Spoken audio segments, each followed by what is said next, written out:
নমস্কার বন্ধুরা, আপনাদের আরো একবার স্বাগত জানাই পাবলিক ভিউ কলকাতাতে। বন্ধুরা, এই জন্য কিন্তু আমার এত প্রিয় প্লেয়ার রয় কৃষ্ণা, যেইখানে মোহনবাগান দল থেকে তাকে খুব বাজেভাবে অপমান করে বার করে দেওয়ার পরেও তিনি কিন্তু মোহনবাগান দলের বিরুদ্ধে গোল করে সেলিব্রেশন করেন না। উল্টো দিকে প্রীতম কোটাল, যিনি এত বছর মোহনবাগানের ক্যাপ্টেনশিপ করেছেন, তিনি কিন্তু কেরালার বিরুদ্ধে যখন মোহনবাগান ম্যাচটা হেরে যায় তখন কিন্তু প্রীতম কোটাল প্রচন্ড উচ্ছ্বাস করেছিলেন। এটাই হচ্ছে তফাৎ রয় কৃষ্ণা আর প্রীতম কোটালের মধ্যে। তো রয় কৃষ্ণা তিনি মোহনবাগান দল ও ফ্যান্সদের উদ্দেশ্যে কি বার্তা দিয়েছেন, তার আগে আরো একবার বলি আমি কেন বলছি রয় কৃষ্ণাকে মোহনবাগান দল, স্পেশালি মোহনবাগানের x head coach Juan Ferrando অপমান করে তাড়িয়েছিলেন। যখন ISL 2022-23 জন্য মোহনবাগান দল গোছাচ্ছিল, তখন রয় কৃষ্ণাকে কিন্তু একবারও মোহনবাগান ম্যানেজমেন্ট অথবা জুয়ান ফেরান্ডো কেউ কল করে কিছু জানায়নি। তাই একদিন রয় কৃষ্ণা তিনি জুয়ান ফেরান্ডোকে কল করেছিলেন এবং তাকে জিজ্ঞেস করেছিলেন যে তাকে কেন মোহনবাগান কোনো আপডেট জানাচ্ছে না। সেই সময় জুয়ান ফেরান্ডো মোহনবাগানের কোচ ছিল। জুয়ান ফেরান্ডো রয় কৃষ্ণাকে বলেছিল যে তুমি আমার প্লেয়িং স্টাইল অনুযায়ী মোহনবাগান দলে ফিট বসছো না, তাই মোহনবাগান ম্যানেজমেন্ট এবং আমরা সিদ্ধান্ত নিয়েছি তোমার সঙ্গে আর কন্ট্রাক্ট অর্থাৎ চুক্তি বাড়াবো না। অবশ্যই রয় কৃষ্ণার মতো এত ভালো লেভেলের প্লেয়ার তাকে যদি এই কথাটা বলে যে তিনি কারোর প্লেয়িং স্টাইল অনুযায়ী ফিট হচ্ছেন না দলে, তাহলে সেই প্লেয়ারটার তো খারাপ লাগবেই।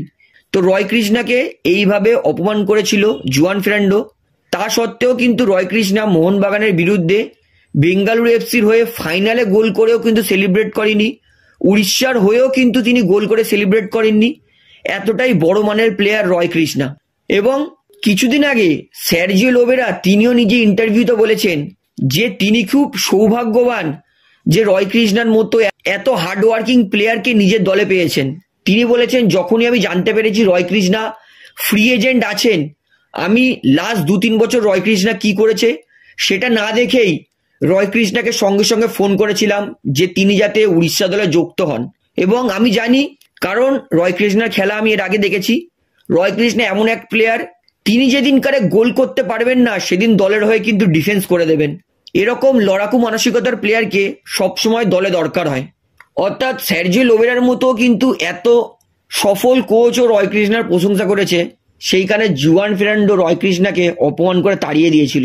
এবং কিছুদিন আগে জুয়ান ফেরান্ডোর সঙ্গে রয় কৃষ্ণার কিন্তু ঝামেলাও হয়েছিল মাঠে, সেটা আমরা সবাই দেখেছি।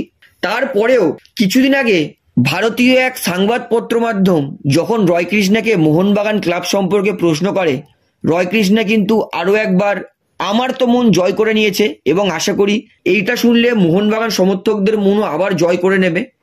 রয় কৃষ্ণা বলেছে, আমি পেশাদার ফুটবলার, তবে মোহনবাগান সমর্থকেরা এখনো আমার হৃদয় উজ্জ্বল, এমন ভালোবাসা আবেগ কোথাও পাইনি। আমি অনেক ক্লাবে ফুটবল খেলেছি, কিন্তু মোহনবাগান ক্লাব ও ফ্যান্সদের সঙ্গে আমার সম্পর্কই আলাদা। আমার যখন প্রথম বাচ্চা হয়েছিল তখন মোহনবাগান ক্লাব আমার পরিবারের খুব ভালো দেখাশোনা করেছিল, তাই মোহনবাগান ক্লাব ও সমর্থকেরা সবসময় হৃদয়ের পাশে থাকবে। অর্থাৎ মোহনবাগান দলকে কিন্তু এখনো সম্মান, মোহনবাগান ফ্যান্সদের এখনো কেউ শ্রদ্ধেয় করেন রয় কৃষ্ণা।